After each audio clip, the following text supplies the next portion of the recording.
Hello mga kaibigan! It's Sunday today and ako yung nag-unbox ng mga seeds ko para sa ating garden this coming spring kasi malapit na tayong mag-start na magtanim ng ating seedings sa indoor muna tayo mga kaibigan. So, marami akong mga seeds pa dito na available sa aking bahay.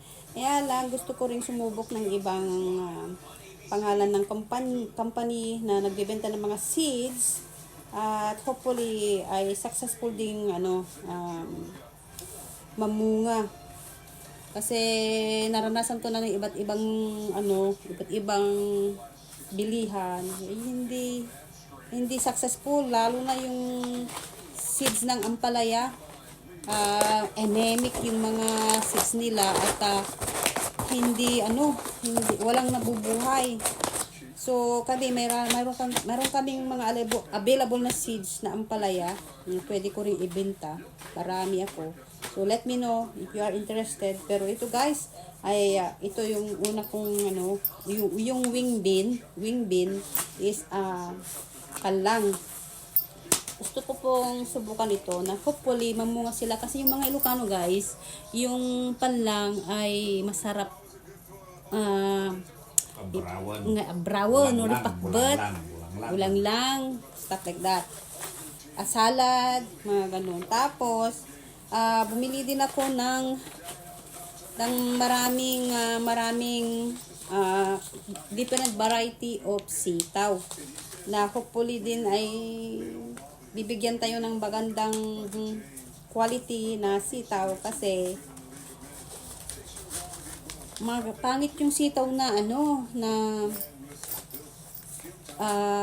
katulad yung binibili ko sa Asian store, hindi tumatagal ano ba yung tawag yung dati glumot that one ang tawag natin English mold ang mold magmo-mold sila at hindi nagtatagal. Gusto ko yung vegetable ko talaga yung tumatagal kasi marami ang bumibili sa akin at ayoko yung maranasan nila na pag binili nila ngayong araw na to kinabukasan hindi na maganda. So pero yung aking sitaw ay okay naman. Kaya lang siyempre subukan natin mga iba't ibang variety.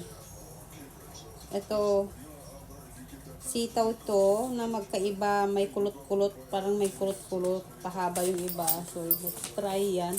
Tapos, cabbage. Bullhead cabbage. Hindi ko nga alam kung ano yan. Hindi ko na matandaan. Kasi ang ayaw ko dito sa company na to na pinagbibilhan ko, dapat sana yung kung ano yung laman yung seed yun ang picture ng nakalagay dyan para hindi naman tayo malito. So ito bitter gourd, Thai hybrid bitter gourd. Ang mahal talaga ng isa guys.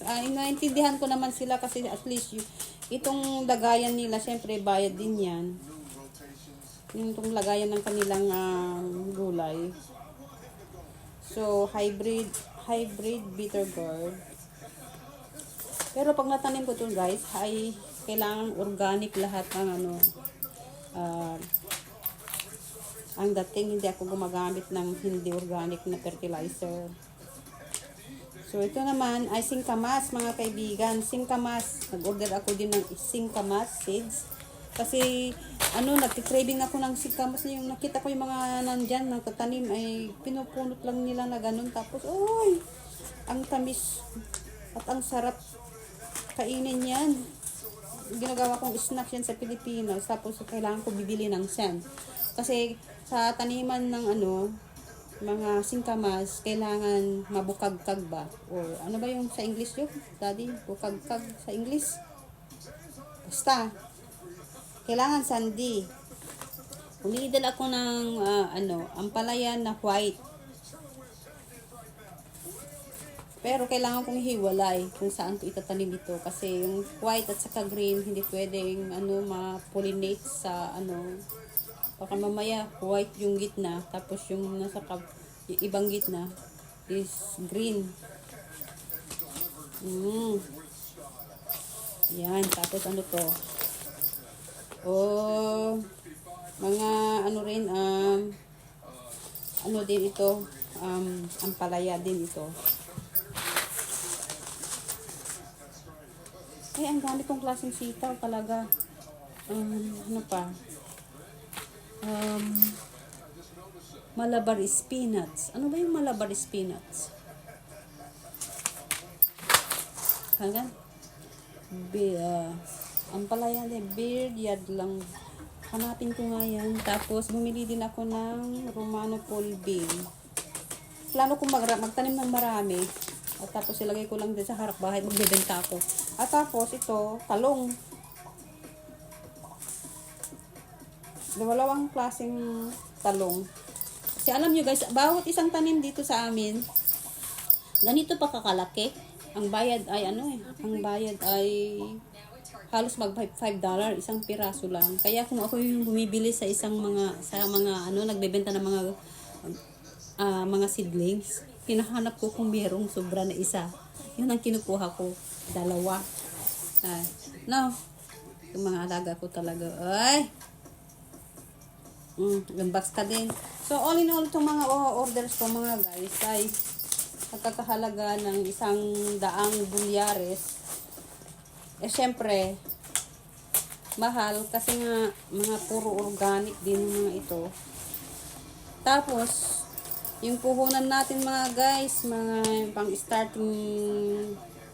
starting natin ng seeds, kailangan mo yun, yung lagayan, lahat, yung time and effort, and everything like that guys. Napakarami ang puhunan at syempre pati rin yung pagmamahal ng pagtatanim, kailangan mo ipon doon. Ayan, lalagay ko sa aking box.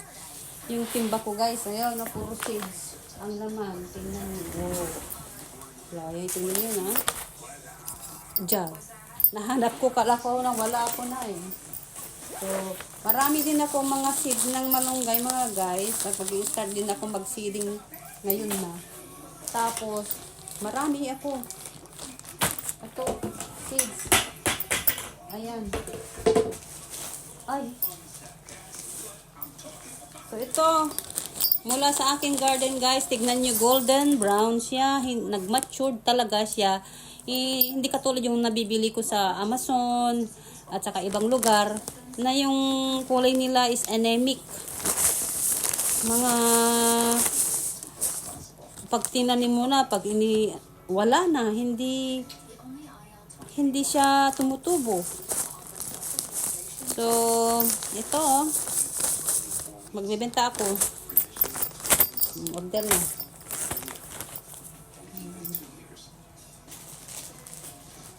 Kailangan items ko mamayang gabi. So, ang una kong itatanim ngayon guys ay seed ng malunggay at saka yung seeds ng talong. Ayan, ilagay ko na dito para hindi ko mawala. Yan guys, thanks for watching. Luna say, thanks for watching. Wala. Nilinis daw siya. Po sa talikod.